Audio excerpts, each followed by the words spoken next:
A proposed curfew draws criticism, a state summit on ending campus rape, a popular TV host promotes jobs, and is there a partnership in the Pistons' future? Stay put. MiWeek starts right now. Recently, Michigan's economy has begun to turn around. Michigan's gained over 250,000 new jobs. We've paid off $20 billion in long-term debt. And our population is increasing for the first time in a decade. But to make Michigan a top 10 state, there's still plenty of work to be done. Step up and help put Michigan on top. Learn what you can do at MichiganTurnaroundPlan.com. Funding is also provided by Delta.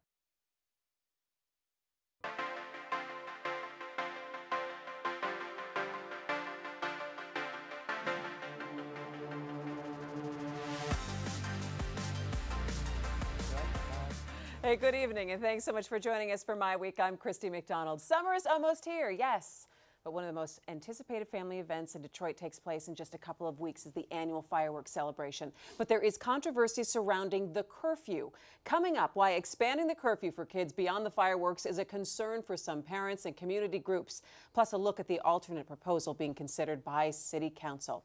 Also coming up tonight, First Lady Sue Snyder sets out to end sexual assaults on Michigan college campuses. Plus TV host Mike Rowe explains why the skilled trades can give a boost to Michigan. And are the Detroit Pistons hoping to build up their role in the city's comeback? That is all coming up for you on MiWeek. But we do start in Detroit, where an expanded curfew for minors met with some opposition. Initially, the Detroit Police Department proposed a 6 p.m. to 6 a.m. curfew, not only for the annual fireworks celebration, but also for the 3 nights of the River Days Festival. The ACLU, the NAACP, and some parents felt the extended curfew was not only unfair, but unconstitutional. So now Detroit City Council is considering an alternate plan. It calls for a 6 p.m. to 6 a.m. curfew only on fireworks night. An 8 p.m. to 6 a.m. curfew would be in effect during River Days and only in the areas near the riverfront. And that is where we begin our discussion tonight with MiWeek contributors Nolan Finley of the Detroit News and Stephen Henderson of the Detroit Free Press. Gentlemen, it's always good to see you as we're heading into the summer months, right? We are in summer. Feels like summer. I know. It feels good. And the kids are getting out of school. Kids are getting out of school this week. We're doing a show next week, poolside. That'll be good. That's right. We'll round up all the gear and we'll get Gotta poolside. have drinks, umbrella drinks. All right, I can work on that. Okay, but hey, let's talk a little bit about the curfew situation here. The curfew has always been in effect now for the last, I mean, how long, Stephen, in terms of around the fireworks? On fireworks night, that goes back a long time. Does it? That, I'm not yeah, sure how far it goes back. At least 5 or 6, maybe 7 years. I mean, I feel like the first year I was back in Detroit, 2007, was the year that there was a lot of sort of misbehavior, I mean, really just rambunctiousness more than anything else.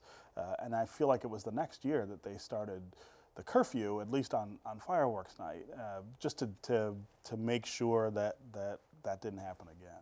All right, so now that the Detroit Police Department came out and said, okay, not only we want this curfew again that we've had for some time now, we want to expand it around the River Days. What is some of the concern here, Nolan? Well, I mean, it has a bad feeling to me.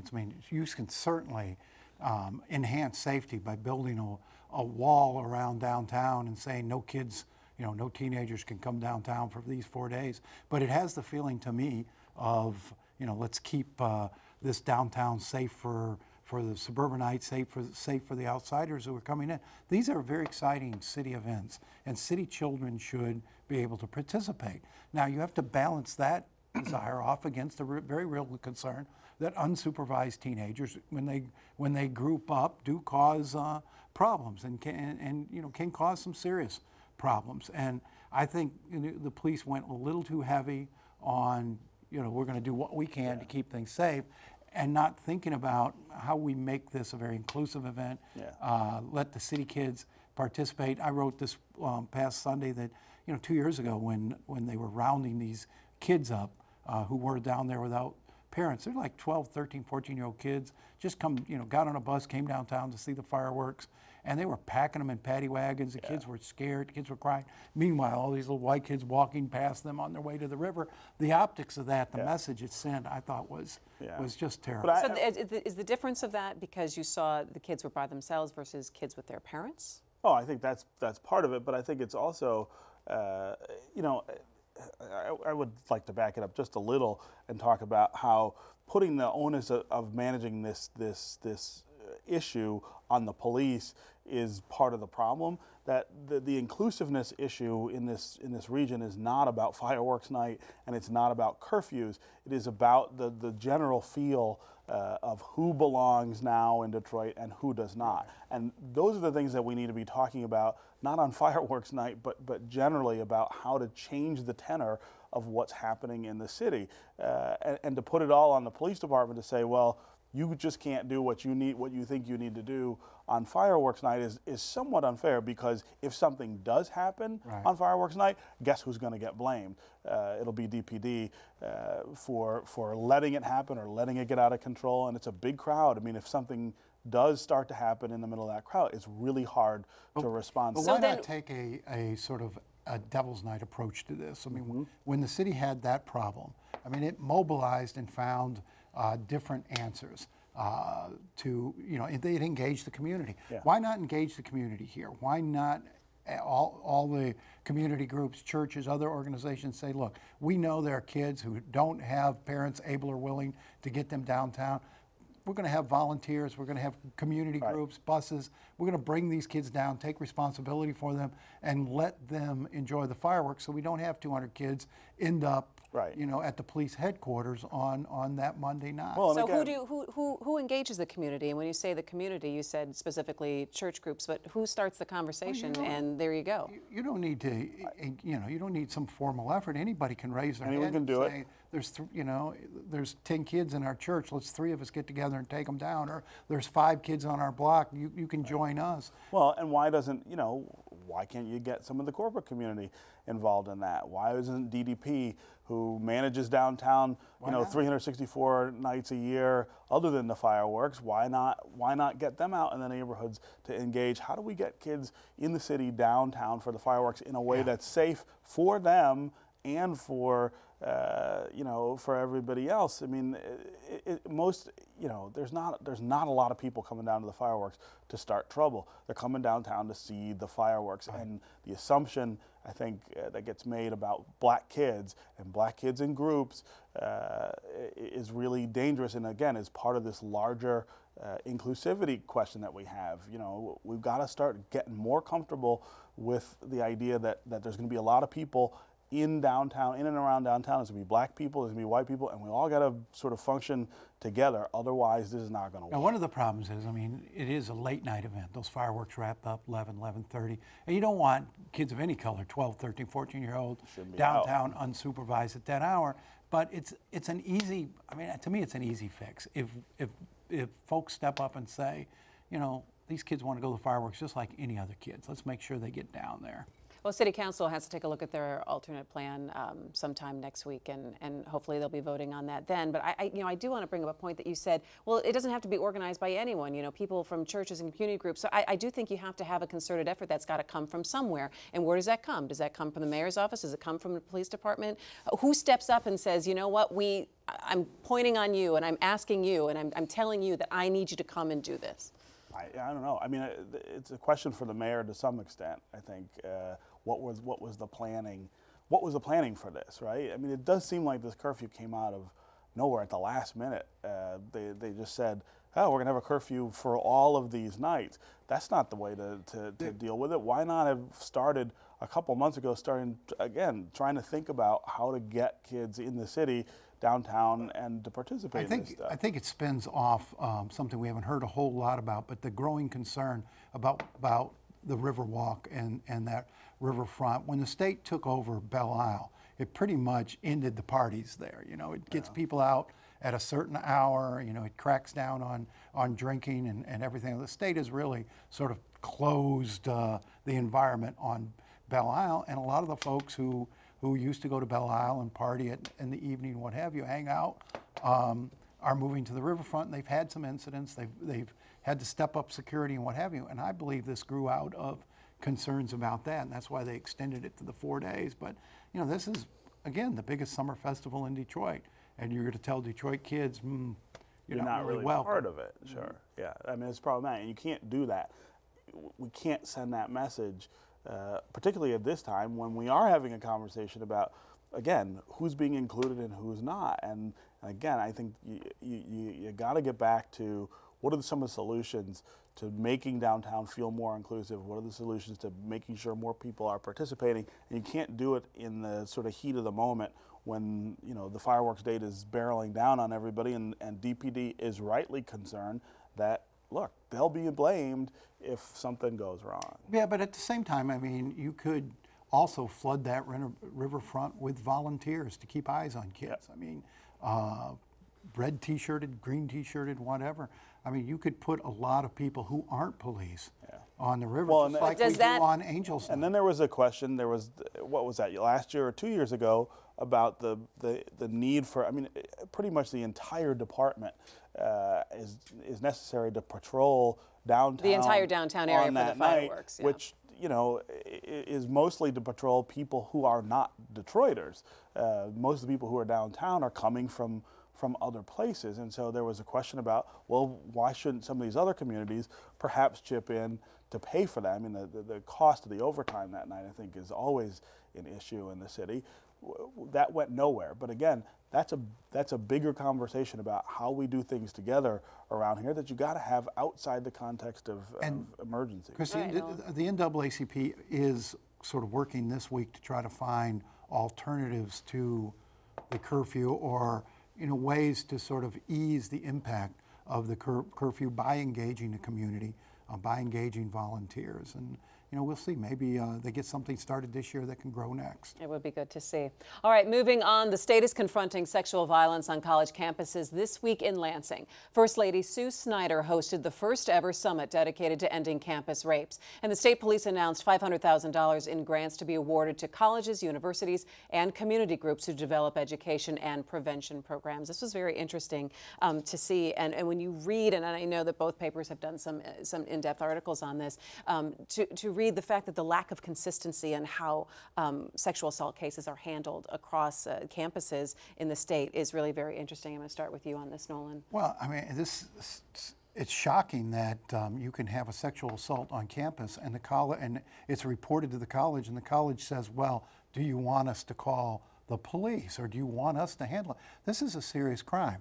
Rape is a Class 1 felony in Michigan, and the state has multi-layers of statutes to deal with all levels of sexual assault. The campuses, their first obligation when a crime is committed on their campus is to call the police. And we've got all of the politics around this issue now. Well, we don't necessarily want to call the police. We want, and the pressure from the government to, you know, close the cases and get outcome. This is a crime. The police should be called in. It should be handled through the criminal justice system. Colleges aren't capable of doing investigations and prosecutions and meting out punishments in a fair manner. We have laws to cover this, and we should be following them. But I will have to say that sexual assault is not the same as a burglary in terms of when you do call the police, how it is handled. If all of a sudden you have 3 squad cars that are storming into a dorm and you have a victim that is sitting there, that it does have to be handled in a little bit of a different way, and that's part of the nuance here. Well, I mean, the campus has some obligations in terms of, you know, how to manage that inside the campus culture, but they do not have a police responsibility to deal with it, but they have assumed that on themselves. This is an issue that came up when I was on campus as a student at the University of Michigan in the late 80s and early 90s, when the administration there decided to create its own police department, deputized officers with guns and arrest power, and then write an extensive code of non-academic conduct to try to deal with things that were crimes. And I mean, I can remember at the college newspaper writing dozens of editorials talking about the dangers of doing this, the dangers of the university assuming that it could supplant the role of the criminal justice system. There's all kinds of problems that have sprung from that. Sexual assault is one of them. But there's sort of a kangaroo court system operating on these campuses that doesn't ensure people's rights, doesn't ensure victims' rights, doesn't ensure defendants' rights the same way, because they don't have the legal obligation. The process, but let's not pretend this is all being, growing up from the campus. This is being pressed down from Washington. The administration has put a lot of pressure on campuses, including University and Michigan State, to produce outcomes rather than to make sure the process is fair and just, and for both the victims and the accused. They've changed the standard now for determining guilt at the university level to preponderance of evidence rather than beyond reasonable doubt. Which I would say is a constitutional violation. It would seem, and you, as you said, the danger of this ranges from a cover-up to a bungled investigation to a kangaroo court, and you're having now too many incidents come up where the accused are more or less being denied all of their due process rights and being railroaded under political pressure. I think it throws the whole issue of college rape into this political zone. Was the summit this week and $500,000 grant enough to start a conversation, or enough to spur some real change, I guess? Yeah, I'm not sure. I think you need a lot more money, first of all, but I think you also need the conversation to be about this general question of whether universities should be in the business of deciding, punishments for crimes. That's just not their job, and they're not equipped to do it. It's just sort of flashback for me, this whole thing, to being on campus and being so puzzled about why do we need a University of Michigan police force, which they have and is armed and has deputies and all this sort of thing.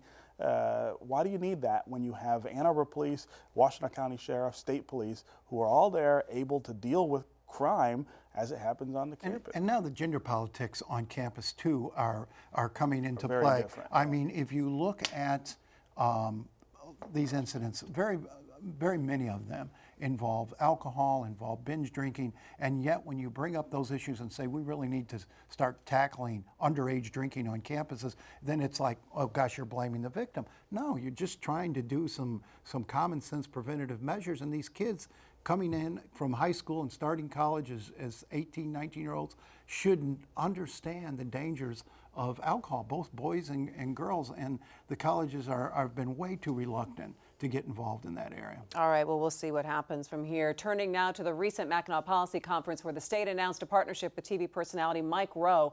He's known for hosting CNN's Somebody's Gotta Do It and Discovery Channel's Dirty Jobs. But now Rowe is helping to redefine the meaning of a good job here in Michigan. I talked with him about his efforts to promote careers in the skilled trades. Early in 2009, late in 2008, the economy obviously took an ugly turn. And the headlines everywhere were about very high unemployment, 10, 11, 12, 13%. But on my show, everywhere I went, I saw help wanted signs. And it just made me think, what a curious narrative, or a tale of two narratives, really, going on contemporaneously. We have a widening skills gap at the same time we have rising unemployment. And I just started to wonder what's really informing that, and I talked to a lot of the employers who opened up their sets for us, including the Bridge Authority, and the answer really was kind of obvious. There was just no great enthusiasm for a whole category of jobs and a whole category of education that we typically call alternative. So how do you change that mindset? You need about 40 years. And you need a steady diet of cultural messages that consistently challenge the stigmas and stereotypes that currently live. You remember the Indian on the side of the road with the tear? Mm-hmm. That was part of a PR campaign that came out of a consortium that was formed in the early 50s. Government, NGOs, private sector, concerned citizens. And they wanted to do something about Americans littering, because we were such pigs back then. We'd have a picnic and we'd just leave our stuff, just toss it. It worked. It took a while, but eventually it challenged the country's relationship with litter. I think we have to challenge the country's relationship with work if we want if we want to challenge the definition of a good job in 2015. All right, so how does that fit in with Michigan? And now you're with an initiative with the state and trying to help change that perception. Yeah, I've done, my little organization really works in two ways. Partly it's a megaphone to the extent that I can have one, and it's a scholarship initiative.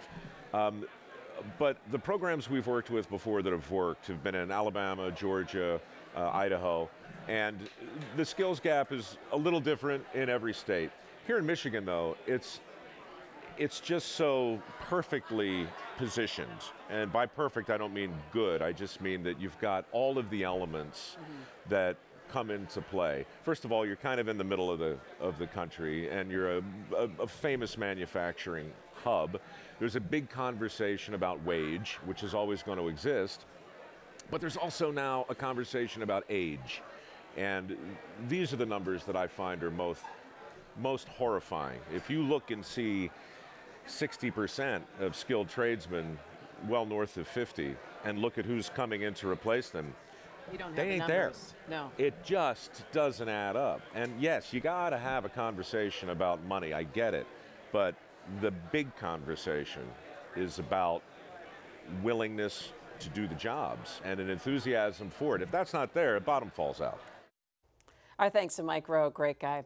And finally tonight, are the Detroit Pistons eyeing a return to the city? Owner Tom Gores says he's open to playing some games in the new downtown arena being built by the Ilitch family. He's hired an executive who knows the Ilitches and can help cultivate a relationship. So, is this a first step toward getting the team more engaged in Detroit's rebirth? When I first saw these headlines, my first thought was, wow, I wonder what Brooks Patterson is thinking right about now. Well, that's a good question. I mean, it's not like Oakland County is in Ohio or someplace. I mean, it is part of our region, and I don't think, I think Brooks is right when he talks about cannibalizing the region is not growth, and that's not necessarily the ideal thing. And the Palace is a very important venue in Oakland County. It's been very lucrative for the Pistons. I can't imagine them abandoning a paid-for venue that produces a lot of revenue in parking and what have you. But it wouldn't be, I think it is quite likely you're going to see some games played